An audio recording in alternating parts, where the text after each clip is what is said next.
Hello বন্ধুরা, লিটো technical YouTube চ্যানেলে আপনাদের স্বাগত। বন্ধুরা, এই ভিডিওতে টিআইপি 142 ও টিআইপি 147 ট্রানজিস্টর দিয়ে 150 ওয়াটের অ্যাম্পলিফায়ার সার্কিট ডায়াগ্রাম সম্বন্ধে ডিটেলসে আলোচনা করব। এই অ্যাম্পলিফায়ার সার্কিটটি খুব কম খরচে এবং খুব সহজে আপনারা বাড়িতে তৈরি করতে পারবেন। এই অডিও সার্কিটটি প্রফেশনাল অ্যাম্পলিফায়ারে ইউজ হয়ে থাকে, তাই এই অডিও সার্কিটটি জেনুইন ও রিয়েল অ্যাম্পলিফায়ার সার্কিট ডায়াগ্রাম।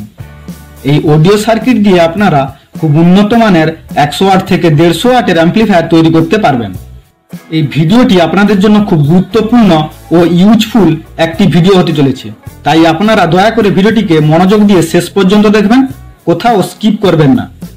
ভিডিওতে প্রথমে এই অডিও সার্কিট ডায়াগ্রাম সম্বন্ধে আলোচনা করব, তারপর ভিডিওর শেষে এই অ্যাম্পলিফায়ারে পাওয়ার সাপ্লাইয়ের ট্রান্সফরমার বা কত ভোল্ট ও কত অ্যাম্পিয়ারের ট্রান্সফরমার ইউজ করে এই অ্যাম্পলিফায়ার থেকে সঠিক আউটপুট পাওয়া যাবে এই বিষয়ে ডিটেলসে আলোচনা করব। এবার আসছি অ্যাম্পলিফায়ারের সার্কিট ডায়াগ্রামে। প্রথমে এই সার্কিটটি ইনপুট স্টেজ থেকে তৈরি করব এবং তার সঙ্গে সার্কিটটি কিভাবে কাজ করে তা বোঝানোর চেষ্টা করব। সার্কিটটি তৈরি করার জন্য পজিটিভ 30 ভোল্ট এবং নেগেটিভ 30 ভোল্টের দুটি লাইন নিয়ে নিলাম। এরপর 100 ইউ 50 ভোল্টের ক্যাপাসিটার দিয়ে সিংলাইন ইন করতে হবে BC 558 ট্রানজিস্টরের বেসে। তারপর এই সিংলাইন থেকে 22K রেজিস্টার দিয়ে গ্রাউন্ড করতে হবে।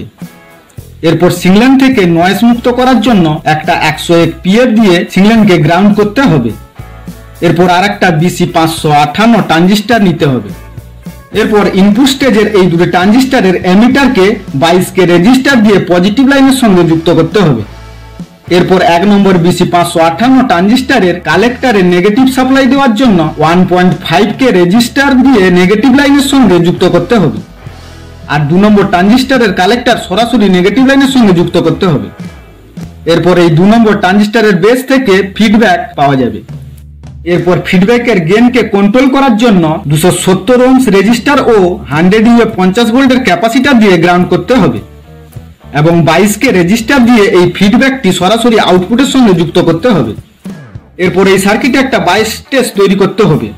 এই 22 স্টেজ তৈরি করার জন্য এখানে একটা টিআইপি 41C একটা ট্রানজিস্টর নিতে হবে।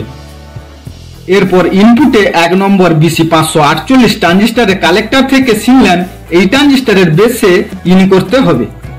এরপর এই ট্রানজিস্টরে পাওয়ার সাপ্লাই দেওয়ার জন্য এমিটারে 33 ওহম রেজিস্টার দিয়ে নেগেটিভের সঙ্গে যুক্ত করতে হবে।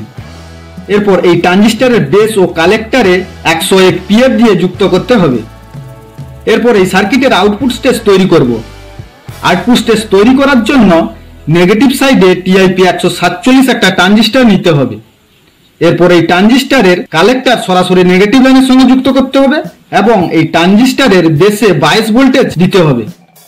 এই ট্রানজিস্টরের বেসে 22 ভোল্টেজ দেওয়ার জন্য 22 ট্রানজিস্টর টিআইপি 41C ট্রানজিস্টরের কালেক্টর ও টিআইপি 147 ট্রানজিস্টরের বেস একসঙ্গে যুক্ত করতে হবে।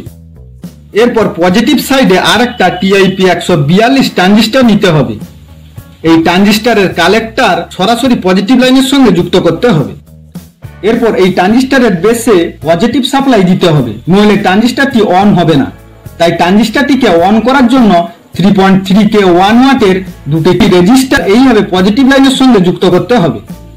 এরপর এই দুটি রেজিস্টারের মাঝখানে 10 ইউ 50 ভোল্ট ক্যাপাসিটার দিয়ে এইভাবে ফিডব্যাকের সঙ্গে যুক্ত করতে হবে।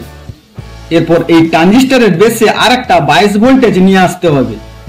এই 22 ভোল্টেজ দেওয়ার জন্য টিআইপি 41C ট্রানজিস্টরের কালেক্টর থেকে 4007 তিনটি ডায়োডের মাধ্যমে এইভাবে 142 ট্রানজিস্টরের বেসের সঙ্গে যুক্ত করতে হবে। এরপর আউটপুটে এই দুটি ট্রানজিস্টরের এমিটার থেকে 0.33 ওহমস 5 ওয়াটের দুটি রেজিস্টার দিয়ে ফিডব্যাকের সঙ্গে যুক্ত করতে হবে এবং এই ফিডব্যাক থেকে আউটপুট পাওয়া যাবে। এরপর এই আউটপুটে একটা জুবেল নেটওয়ার্ক তৈরি করতে হবে। এই নেটওয়ার্ক তৈরি করার জন্য আউটপুট থেকে 10 ওহমস 1 ওয়াট ও 104 PF দিয়ে গ্রাউন্ড করতে হবে। এই সার্কিট থেকে 8 ওহমস 150 ওয়াটের আউটপুট পাওয়া যাবে। এবার আসবো এই সার্কিটের পাওয়ার সাপ্লাইয়ে। এই সার্কিট থেকে যদি আপনারা 100 ওয়াটের আউটপুট নিতে চান তাহলে এর পাওয়ার সাপ্লাইয়ে 30 ভোল্ট 4 অ্যাম্পিয়ারের ট্রান্সফরমার ইউজ করতে হবে। আর যদি আপনারা 150 ওয়াটের আউটপুট নিতে চান তাহলে 40 ভোল্ট 4 অ্যাম্পিয়ারের ট্রান্সফরমার ইউজ করতে হবে। এই সব ট্রান্সফরমার কিভাবে তৈরি করতে হয় তার ফর্মুলা সম্বন্ধে ডিটেলস একটা ভিডিও তৈরি করেছি। আপনারা যদি ভিডিওটি দেখে না থাকেন তাহলে এই ভিডিওর এন্ডে দিয়ে দেব, দেখে নেবেন। এই ভিডিওটি আপনাদের কেমন লেগেছে কমেন্ট করে জানাবেন। আর ভিডিওটি যদি আপনাদের ভালো লেগে থাকে তাহলে একটা লাইক করে দিন। আর চ্যানেলে যদি নতুন হয়ে থাকেন তাহলে চ্যানেলটিকে সাবস্ক্রাইব করে নোটিফিকেশন অন করে রাখুন নতুন ভিডিও পাওয়ার জন্য। আর দয়া করে ভিডিওটিকে বন্ধুদের মধ্যে শেয়ার করতে ভুলবেন না। ভিডিওটি মনোযোগ দিয়ে শেষ পর্যন্ত দেখার জন্য আপনাদের অসংখ্য ধন্যবাদ।